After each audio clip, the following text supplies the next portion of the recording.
We are going to head and get started. Good evening and welcome to Inclusive Product Week. My name is Grace and I am a volunteer at Code for San Jose and I will be helping moderate today's session.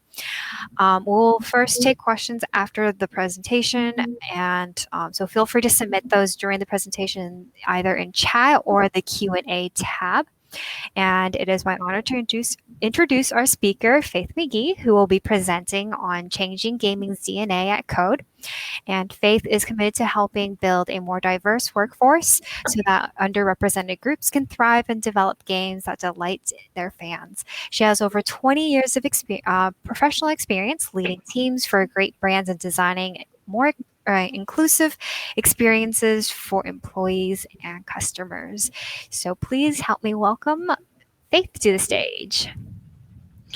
Thank you, Grace. And I just want to thank Code for San Jose for giving me this opportunity to talk about our inclusive design practice at EA.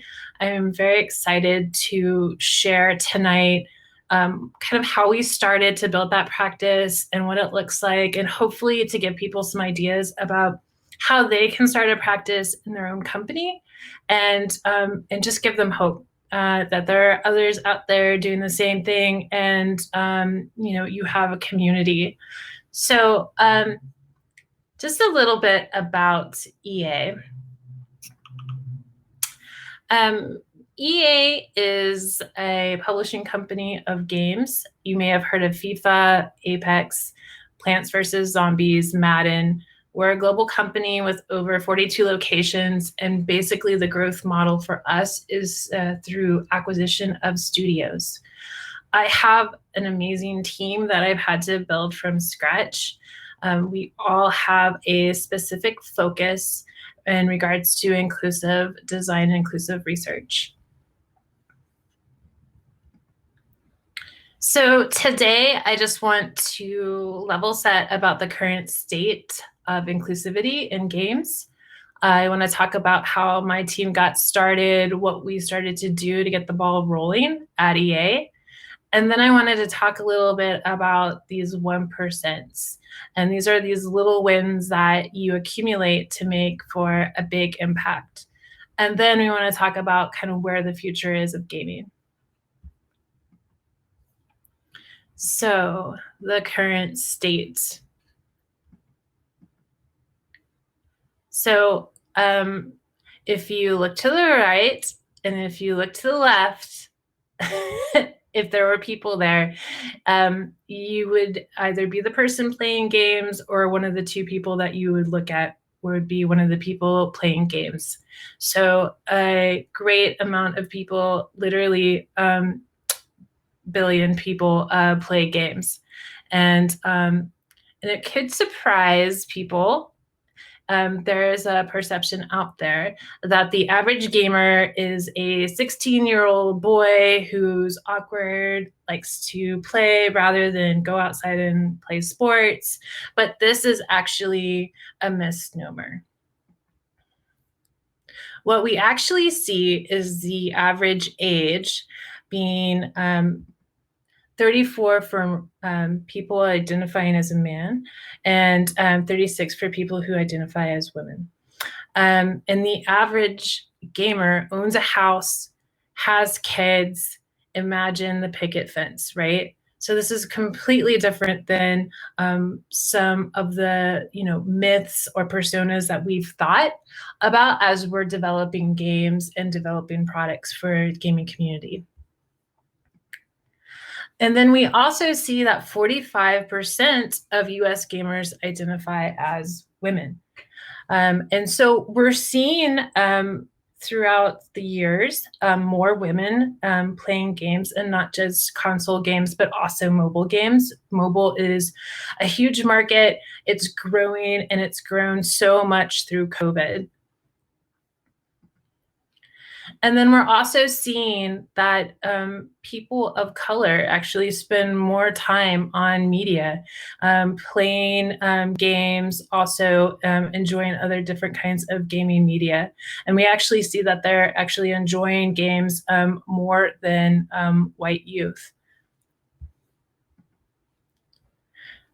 And then we're looking at, when we think about people and their ability to spend, we're seeing that people who make more than 90K are slightly less to purchase games, but not by much.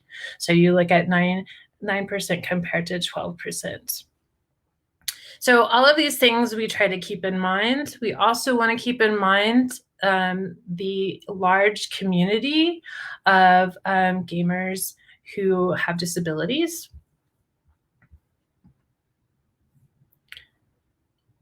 So part of kind of talking about what the average game developer looks like at EA is not an indictment at EA at all. What it is a place to start, and also to bust the myth that there aren't any Black and Asian and people of color working as game developers. There are. And it's really important to celebrate and amplify these people's voices so that we can find out where the friction is in their employee life cycle, and we can reduce that friction.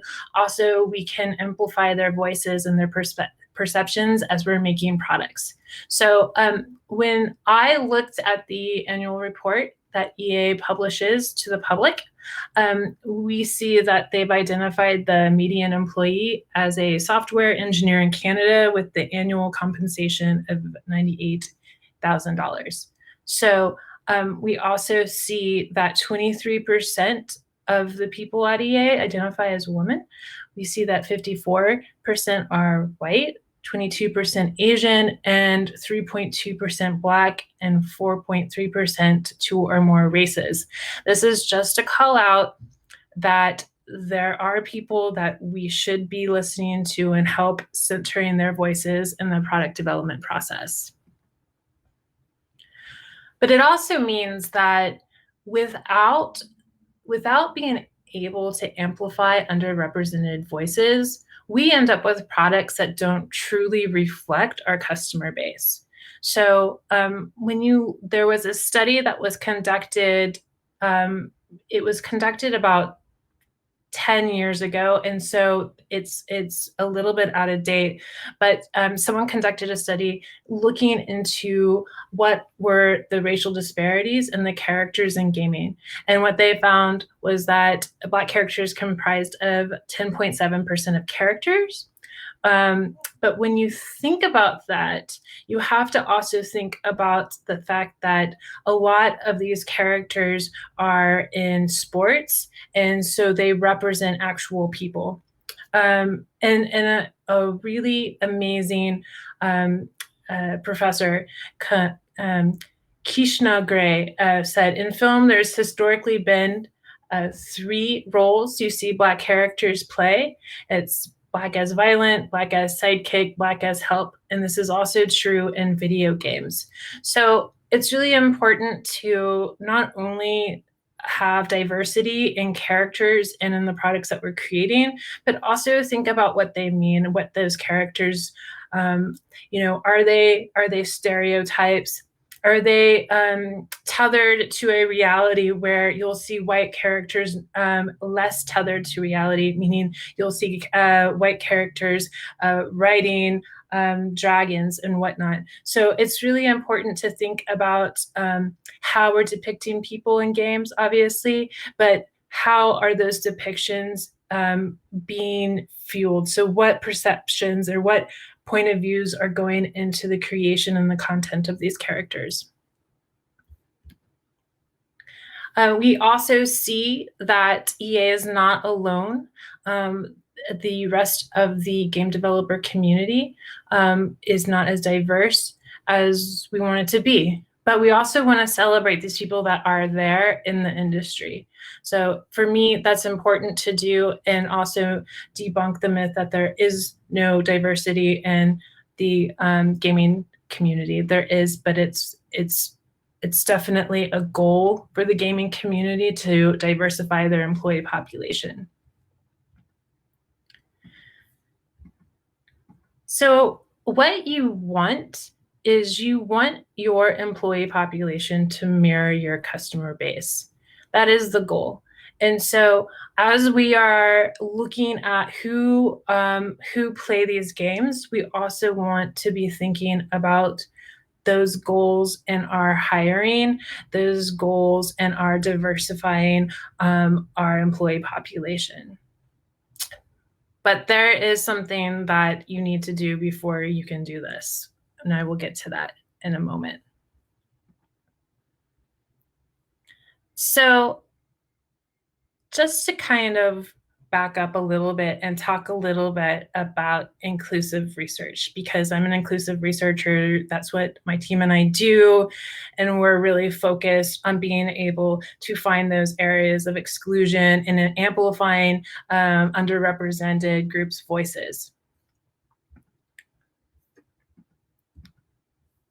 So inclusive research compared to other types of research methodologies is actually pretty new.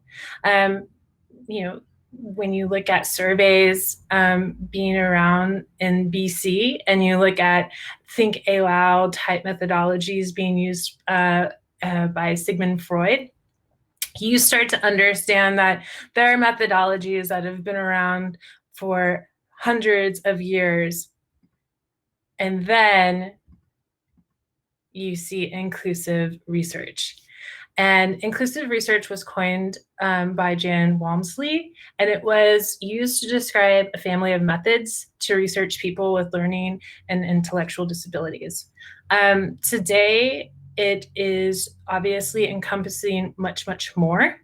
And a lot of it has taken things from participatory research, which is basically designing with a group of people rather than for a group of people.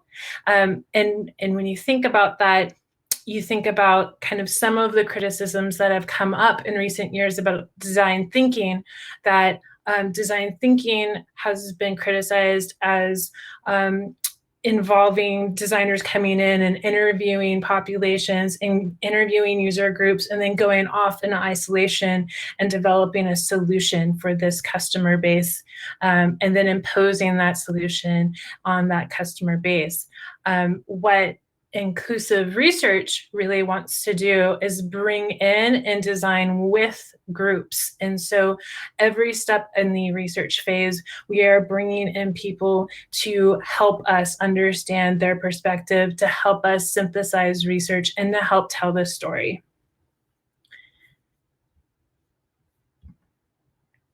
So basically, in order to have inclusive products, you need to have diverse perspectives. And then in order to have diverse perspectives, you need to have diverse hiring. And then even before you can do that, you need to have an inclusive workplace. And what an inclusive workplace is a place that is an equitable environment for underrepresented groups to go and thrive as well. And I'll talk about that in just a moment. But you have to have this environment before you can expect people to be successful, because it's not an equitable environment for everybody. So what I'm really saying is that you can't just open up the door and say, come on in, until you really look at the tools that you're using as a company and the employee life cycle and just the employee experience, and be able to judge what areas are not considering other different types of people and cultures.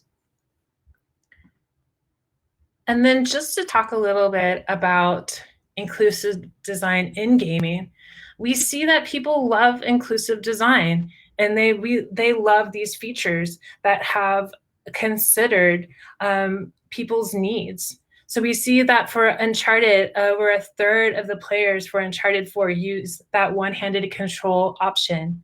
We also see for Assassin's Creed that 60% of the players turned on their subtitles. And then we also see for Assassin's Creed that 95% of people leave their subtitles on. I personally leave my subtitles on whenever I am watching a video or if I'm watching a talk. I like to be able to have that as something that I can look at to kind of keep me grounded in what I'm listening to, because not everyone is an auditory or a visual learner. So I think it's important to also understand what makes a product inclusive. So code is literally makes or break whether or not a product can be open for business for everyone. And what I think about is the electric wheelchair lifts on buses in the 70s, and how it really started this movement where buses weren't outfitted with lifts, and so they were driving past people in wheelchairs who aren't able to participate and use them to be able to go about their everyday lives.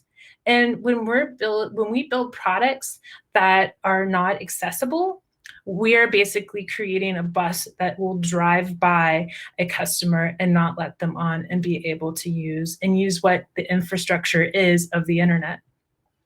So basically what we want for an inclusive product to do is to be able to be adaptable and adapt to users' technologies, because the code is the product's DNA. And then we also want content that meet the needs of the varying groups. So we always want to think about context, and we always want to think about how that content is going to be received. We also want to consider context, how your user is moving through life. Are they using both hands? Are they on the go? Where are they? And most people are not using both hands for all of the tasks that they're trying to complete. And it's really important to be able to widen or increase the level of tolerance for errors. And it's really important in UI design to be able to think about that as well, is increasing that tolerance for errors. And so if a user makes an error, it's not the end, or it doesn't kick them out of the system. And then also providing a lot of abilities to customize the interface. So for instance, like dark mode, being able to allow people to customize things to their liking and keep them customized to their liking. So one of the things that we first started to do was to look at our employee tools. So we can't change our workforce until we really look with this inclusive design, inclusive research lens at the tools that we're using. And one of the great opportunities here is not only to change your own workplace and your own workplace culture to make it inclusive, but there's an opportunity to also be able to go to these vendors and say, I want this accessibility feature moved up on your roadmap.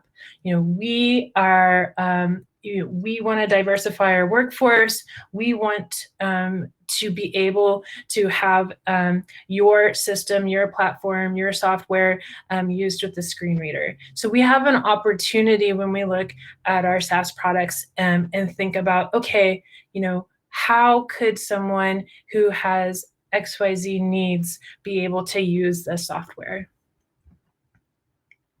Now, I am in the IT department, and we build over 80 game developer products. And we also build the all of the player experience, player help products.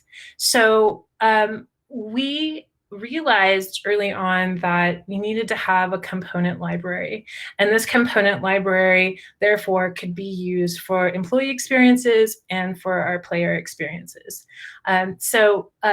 We wanted a durable, resilient component library, meaning we wanted a component library that met accessibility best practices, but was also considered people who are neurodivergent and people who speak English as a second language. And so we worked very closely with our design team and our engineering partners to understand exactly how we could help them feed them best practices, help them understand the WCAG, help them build a product that was resilient and could last for years. And then we also went on a road show. So before we went on a road show, though, we got together as a team and we talked about our narrative, our story as a group. And I have a team, and maybe you're at a company and you don't have a team, but you have an interest in this. I guarantee you there are other people at your company that are also interested in this. And so being able to connect dots and create allies is just part of is part of the practice of inclusive design and inclusive research. So even if you don't have direct reports, or if you have a small team, making those allies and then bridging cross teams is super helpful for being able to tell this narrative and being able to get people on board with your goals and your roadmap for what you want to see in your company. So 1% wins will add up. You have to give it some time, though. So prepare for the long haul, because an inclusive product, an inclusive workplace, it will take a little while. So you want to celebrate these small wins. And just to give you a few examples of that. So for FIFA, we were able to tell a very rich story of players with disabilities trying to use the connectivity tool and playing FIFA as a way of connecting to their community. And leadership really grasped onto that narrative and that story, and we were able to get our accessibility recommendations put in the following sprints. So that was a very big win for our team. We also partnered with our accessibility director to map out what the customer journey looked like for people with disabilities coming to the EA events. And we wanted to create journey maps to tell that story, from awareness to registration to pre-event to at the event, and then to post-event, to show all of the areas of opportunities that we could reduce any type of friction, but also provide a lot of delight for people who are coming to these events, and not just think of the average player, but also think about the mom or the father or the person coming who's a guardian of a child or of a couple of child, basically thinking about all of the different types of people who would want to come to an EA event, and then being able to map out exactly where we could offer this delight and reduce the friction. And then again with our design library. So being able to use the design library across all of these different digital journeys, and being able to know that it has reached a certain criteria for meeting accessibility best practices. And I really try to when I talk about accessibility, I try to say best practices, because something could be accessible, but it could be a terrible experience. So again, we don't want to create a situation where it's accessible, but it would take 40 clicks for you to complete a task. So it is really important to think about accessibility and that experience. So I feel like the future of gaming is happening. It's happening right now, but it's happening maybe at some other companies, but it is coming and happening slowly in gaming. And we see just how top of mind inclusivity was last year and this year. And we see companies really reaching out and pushing for the ability to make inclusive products. So we see these companies who are moving forward with their diversity programs. We see VMware with their neurodiversity inclusion program, which considers outreach and hiring process for people who are neurodivergent. And what this means is not only do they have an outreach to these communities, but they also help with the hiring process and to make the hiring process more equitable for people. And they also go beyond that. So after even you get hired, they also provide a level of support and mentorship.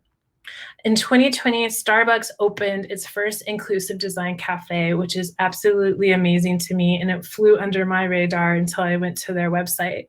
So this is a store that is not only designed for the layout for people with disabilities, but they've also trained their baristas in basic sign language. And then you see other companies that are hiring specifically for inclusive design in terms of research, design, and product roles. So these companies are hungry. There's an appetite out there to bring inclusive design, inclusive research to their product development process.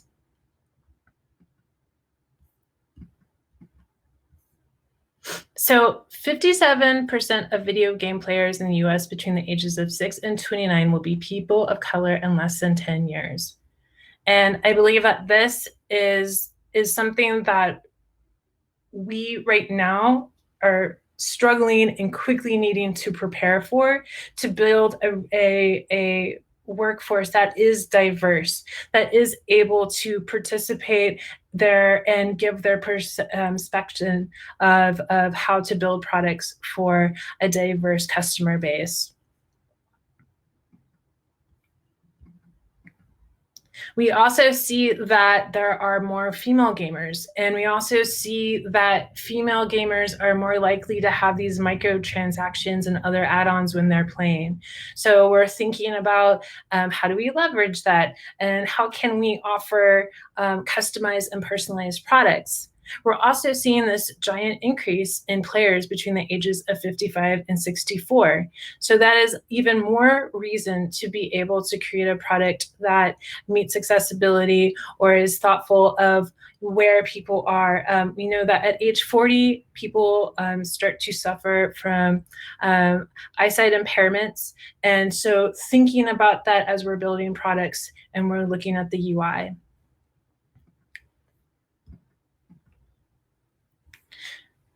So we know that there is a big and thriving talent pipeline of underrepresented groups. And we know this because we've seen universities graduating Black and Latinx computer science and engineering students at twice the rate of leading tech companies are hiring them. So what we need to do is not think of it as creating a pipeline. We need to create a bridge. So we need to start creating looking at our entire process of appealing to making, outreaching, to talking to people, to the hiring process, and then to the support that people should get once they've been hired into a company. We need to look at the whole employee life cycle and, again, look at those areas of opportunities where we can reduce that friction.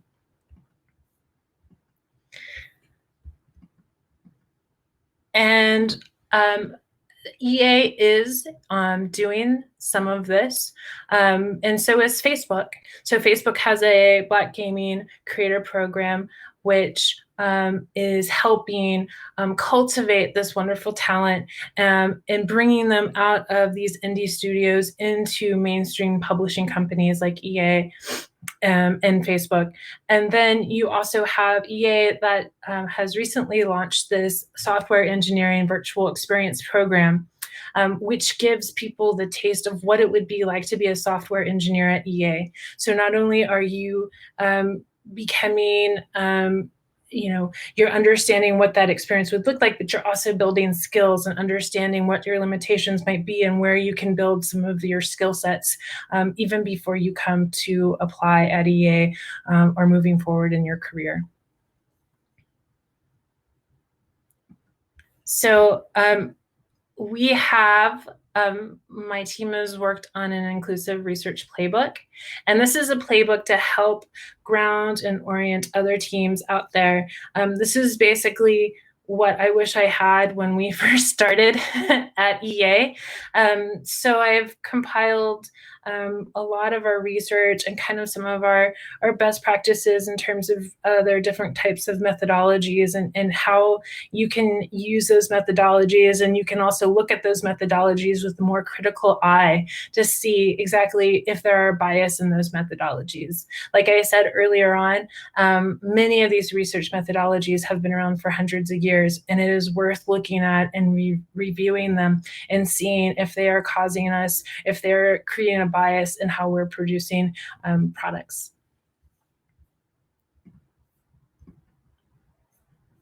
So that is my presentation today. Thank you so much, Faith. That was super insightful, and I hope everyone learned something new from the presentation. And I do see that we have a few questions in the Q&A section, so we're going to go ahead and get started on a few of those, if that's okay. Yeah, it's great. Okay. So Caitlin is asking, will The Sims ever have an official disabilities and inclusive design expansion? There are so many awesome mods for it. Oh, I can't really speak to that team. And I will say that to give you a little bit of a view of how EA is kind of is a little bit disembodied, where there's so many different studios, and we do partner with the studio and we influence the studio. But we are part of this inclusive design focus is getting the studios and everyone on the same page and being able to align and building up like a unity and a united front for creating more inclusive characters. So that's a really great question. And I'd love to bring that to that Sims team and be able to respond to you.